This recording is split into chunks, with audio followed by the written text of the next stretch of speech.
கிட்டத்தட்ட 50,000 பேர் என்ன செய்றாங்கன்னா அந்த செருபாபேலோட தலைமையில வராங்க. ஆனா அவங்க வந்து பார்த்த காட்சி எப்படி இருக்குன்னு சொன்னா, அவங்களுடைய நாடு வந்து அப்படியே இடிக்கப்பட்டு சுட்டெரிக்கப்பட்டு, கர்த்தருடைய அவ்வளவு பிரம்மாண்டமாக சாலமோன் கட்டின ஆலயம் உடைக்கப்பட்டு, அதெல்லாம் நெருப்பு பிடிச்சு என்ன சுட்டெரிக்கப்பட்டு அது ஒரு அலங்கோலமாக கிடக்குது. இதெல்லாம் பார்த்துட்டு அவங்க அழுகுறாங்க.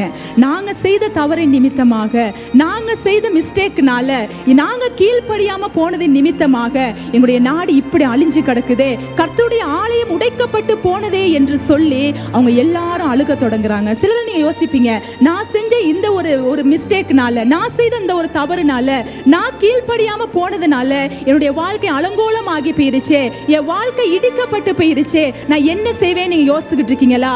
உங்களை மீண்டும் கட்டுகிற ஒரு தேவன் உண்டு.